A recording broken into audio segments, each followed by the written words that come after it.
Hello guys! Welcome back to my channel.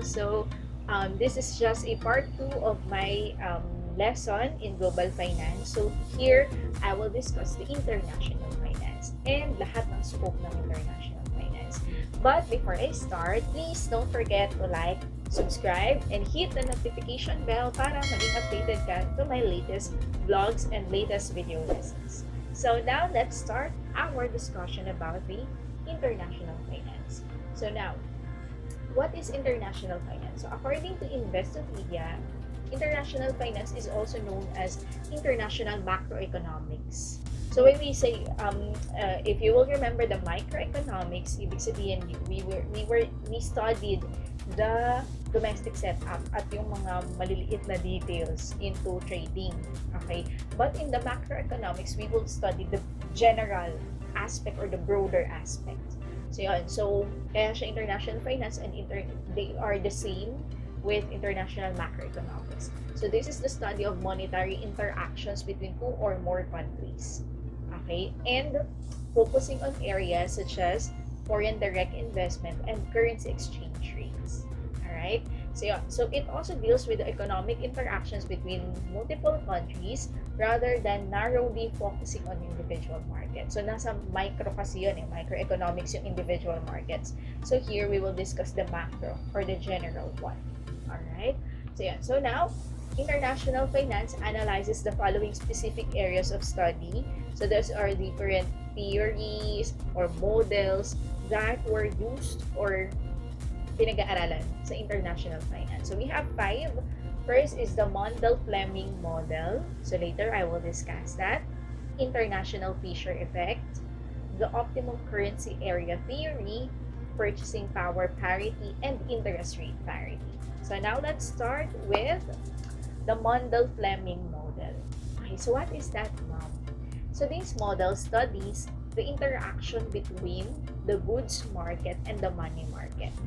Okay, the goods market and the money market, ano yung nagiging transaction between those two, ano yung nangyayari sa goods market that affects directly or indirectly the money market.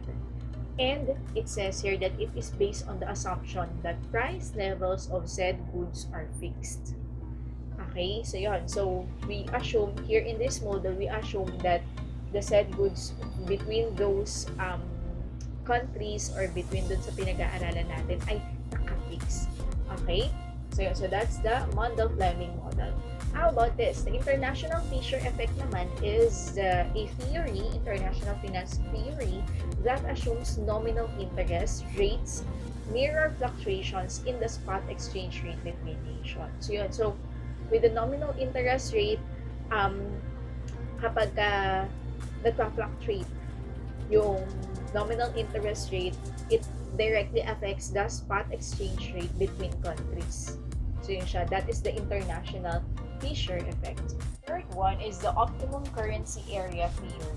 So here it states that our geographical region, okay, it states that certain geographical regions would maximize economic efficiency if the entire area adopted a single currency. So if you will see some areas like, for example, halimbawa tayo, Philippine peso, tapos there are many countries or this region that they are using, for example, no, Swiss franc, okay naman dollars, diba, kahit magkakaiba silang bansa. It is because of the optimum currency area theory, which states that maximize daw natin yung economic efficiency if we will adopt a single currency. Alright? Next is the purchasing power parity.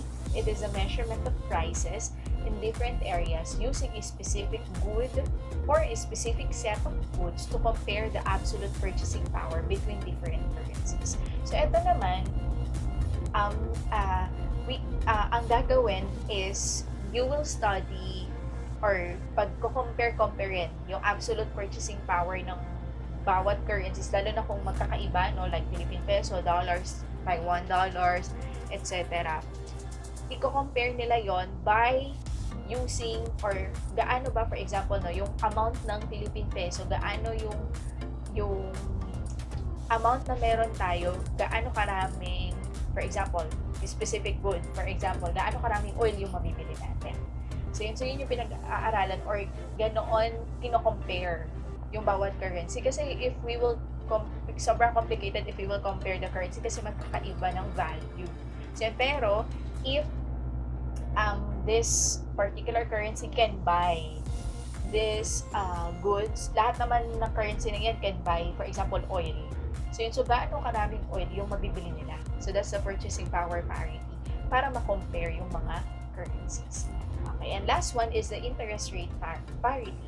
So it describes an equilibrium state, so equal, in which investors are indifferent to interest rates attached to bank deposits into separate countries. So that is the interest rate parity. So yun. So now let's discuss the determinant of exchange rates. Okay, so ano yung mga factors that influence the currency exchange rates? These factors that influence them are important for various reasons. So, bakit ba natin kailangan pag-aralan to? For countries, these factors can affect how one country trades with another. So, kailangan talaga natin itong malaman. For individuals naman, sa atin, these factors affect how much money can we get when exchanging one currency to another or for another. Okay, so that is why we really need to know what are the factors that affect the exchange rate. First one is the inflation. Ayan, ang sobrang ramdam na ramdam sa ating bansa. Ayan, inflation is the relative purchasing power of a currency compared to other currencies. Okay? For example, it might cost 1 unit of currency to buy an apple in one country. So for example, no, halimbawa na lang, ang apple is 50 pesos. So it will cost us 50 units of our currency. Pero sa US, 1 unit of their currency lang kasi $1 is equal to our 50 pesos. So yun. So it's the same with other country. For example, di ba yung won, yung Korean won, di ba? So parang 0.00 something lang siya. So yun, so ibig sabihin, mas malaki yung units that they will ilalabas nila para makabili ng itong isang item na to compare to dollars kasi $1 lang compare sa atin 50 pesos naman sa atin. So yun siya. Such differentials, so yun, in inflation are the foundation of why different currencies have different purchasing powers. Kaya iba-ibang pera yan or iba-ibang currency yan, iba-iba tayo ng purchasing powers and different currency rates. So yan, as such, countries with low inflation typically have stronger currencies compared to those with higher inflation rates. Actually, that is the reality that mas higher yung inflation natin, mas mas medyo parang bumababa yung mas higher yung inflation natin, mas bumababa yung currency value natin. Kung medyo maano naman yung currency rate natin or inflation natin, mas nagiging strong yung ating currency. So yun. So the second one is the interest rates. Interest rates are tightly tied to inflation and exchange rates. So different countries' central banks use interest rate to modulate inflation within the country. So if you will go back to our Bangko Sentral ng Pilipinas or Central Bank of the Philippines, so I already discussed it in my past video. So you can scroll down on my channel. So here, we stated there that the central banks, they are the ones who control the printing of money and also control the interest rates para ma-modulate, magawa in moderation yung inflation sa isang bansa. For example, establishing higher interest rates, kapag mataas yung interest rates, it attracts foreign capital. So maraming mag-i-invest sa atin kasi wow, ang taas ng interest rate sa bansa na yun, which bolsters the local currency rates. However, kapag naman yung rates na ito is sobrang taas for too long, okay, mataas yung currency rate natin or inflation rate natin, interest rate natin, sorry, sa habang panahon, baka naman sumobra yung inflation natin. Why? Kasi dadami yung demand natin. Kasi for example, tayong savers, no? Malaki yung kikitain natin. Marami tayong panggastos, marami tayong demand, kung konti ang supply, tataas ang inflation. Okay, naintindihan? So, dugtong-dugtong sila, resulting in a devalued currency. As such, yung mga nasa central bank, they must consistently adjust the interest rates. Kaya, it is very crucial for the central bank to adjust, itaas, ibaba ng kaunti yung interest rate at i-balance para hindi sobrang taas ng inflation natin at hindi rin sobrang baba. Next determinant of exchange rate is the public debt. So if this government debt outpaces economic growth, kapag mas marami tayong utang kaysa sa pag-progress or pag-grow ng economy natin, it can drive up inflation pa din. Tataas pa din ang mga bilihin by deferring foreign investment from entering the country to factors that can devalue a currency. So most country kasi we finance our budgets using large-scale deficit financing or we borrow. Katulad nga sinabi ko sa past video, we are borrowing either from International Monetary Fund or sa World Bank. Ngayon, pag mas mataas ang utang natin, mas may tendency na mag-inflate or tumaas ang bilihin. Diba? So, yun. So, in some cases, yung government, they opt to print money para ma-finance yung debt nila para makabayad sa utang. Which can, again, diba, sabi ko sa lessons natin, if the central bank will print lots of money, it can still drive up inflation. So yun pa din talaga yung end point. Kapag mas maraming utang ang gobyerno, mas malaki ang inflation, mas malaki ang utang, mas nagmamahal yung bilihin or mas tumataas yung inflation. So yun siya. That's the public debt. Next is political stability. So this is another determinant of exchange rate. Political stability also affects local economic drivers, even the local and as well as the international international finance or international businesses. And it affects the local economic drivers and financial policies. These are the two things that can have long-term effects on the currency's exchange rate. Kapag politically stable ang isang bansa, it can attract more foreign investment. Okay? If we are a politically stable country, it can attract foreign investment, which can help to prop the currency rate. Okay? At makakatulong iyon para tumaas ang ating currency. The opposite is also true. Kapag unstable yung government natin, nade-devalue yung currency natin, therefore tumataas ang inflation. If you will remember, di ba, kung yung mga parents nyo, sinasabi na dati na ang galunggong, 20 pesos lang, ganyan, makakakain ka na, etc. So, tapos ngayon daw, pang mayaman na daw yun, it's because of the inflation.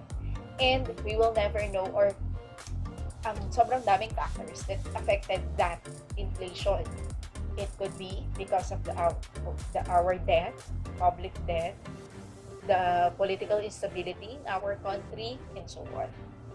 Okay? So, invariably, kapag ka naman mataas or politically stable yung isang bansa, they have higher valued currencies. Okay? So, yan. So, that is another determinant of exchange rate. Next is the economic health. Okay? Or the microeconomics. It is worth noting that economic health is more of a catch-all term that encompasses multiple other drivers like interest rates, inflation, and balance of trade. For example, a country with low unemployment rate, ibig sabihin, mas maraming may trabaho sa atin. Okay, it means that the citizens have more money to spend. Okay, marami tayong pera kasi may trabaho tayo. Lahat tayo may trabaho. Which helps establish a more robust economy. With a stronger economy, or mas maganda yung economic health, healthy ang ating ekonomiya, the country attracts more foreign investment, di ba? Kasi syempre, paano ka na nga naman mag-i-invest sa isang bansa na hindi naman healthy yung ekonomiya nila, di ba? Malulugi ka lang din. So, kapag the healthier our economy, the more we can attract foreign investment, the more we can have jobs, okay, the more na maraming employment na papasok sa bansa natin, marami ding pera, or kasi because of the tax that they are going to pay, they can also help lessen or lower the inflation and drive up the country's exchange rate. Right? That is the economic health. And next is the balance of trade. So, ma'am, what is balance of trade? This is also known as terms of trade. This is the relative difference between a country's imports and export. Okay? For example, when we say that a country has a positive balance of trade, it means pag positive yung balance of trade nila, the exports, yung kanilang binibenta or ang kanilang income ay mas malaki kaysa sa binibili nila. Okay? Ibig sabihin, mas maraming pera. Positive yung balance of trade. In such a case, the inflow of foreign currency is higher than the outflow. When this happens, so, syempre, mas malaki yung inflow ng foreign currency kaysa sa nilalabas natin.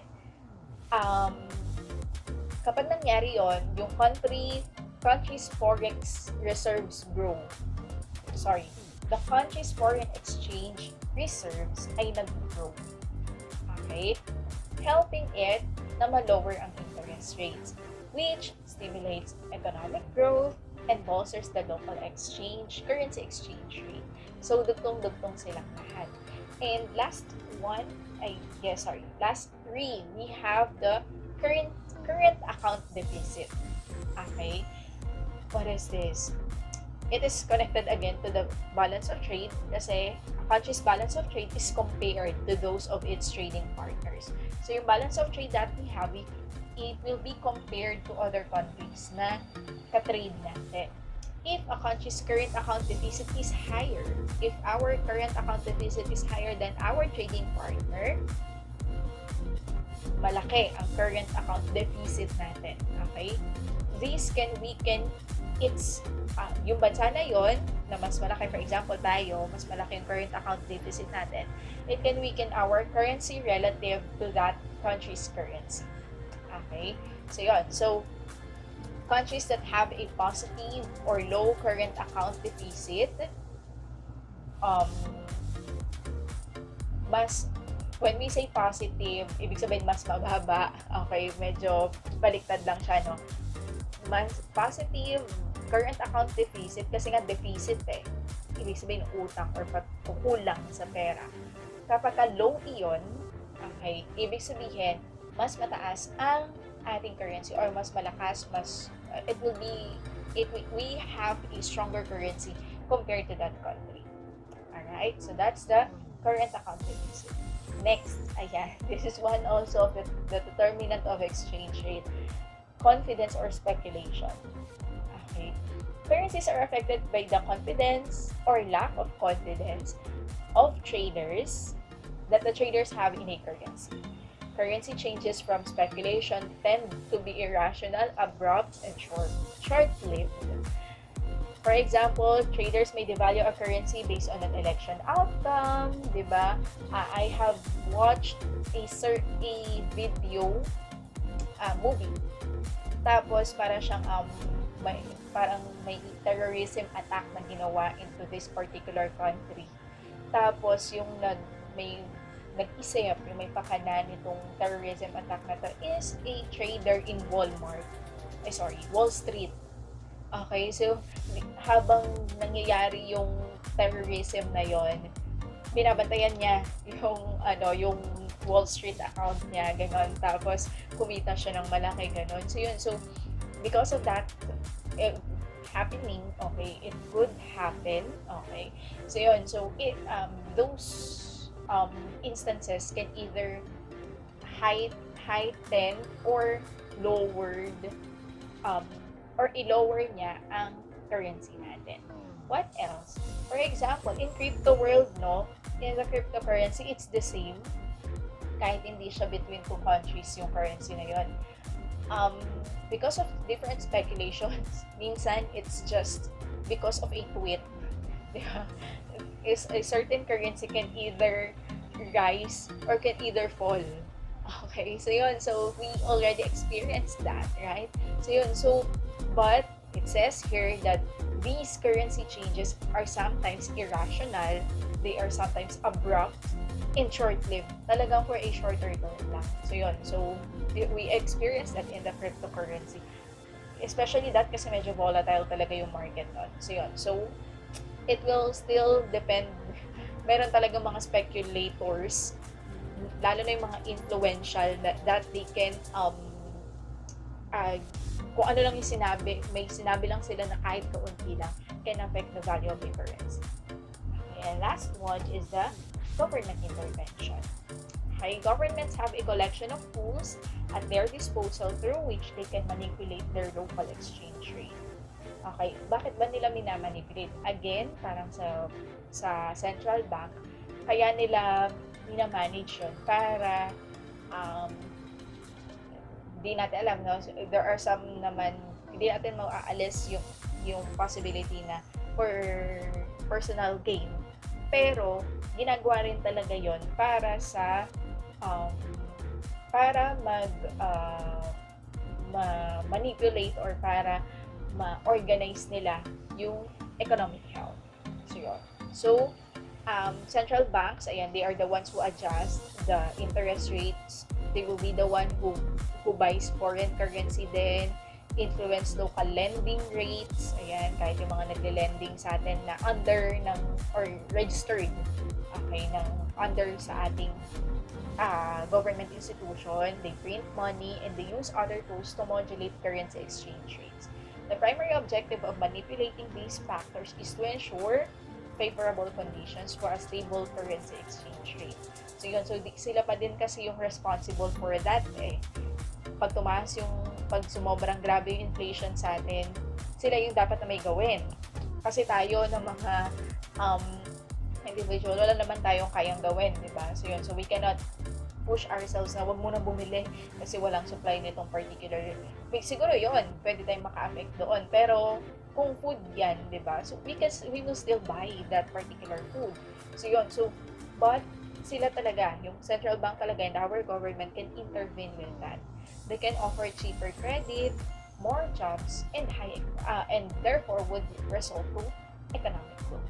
So yun. So that is the part of the government. So these are the factors that affect our exchange rate or our determinants of exchange rate. So we have the inflation, dugtong-dugtong lang ito, interest rates, public debt, political stability, economic health, balance of trade, current account deficit, confidence or speculation, and government intervention. So we're done with our discussion about the international finance and the determinants of exchange rate in a particular country. So I hope you learned a lot in this lesson. So please, before we end, please don't forget to like, subscribe, hit the notification bell, ayan, para updated ka on my future vlogs and future video lessons. And you may also share this to your friends and your classmates. So thank you so much for listening. I hope to see you on my next videos. Bye and God bless everyone. Stay safe.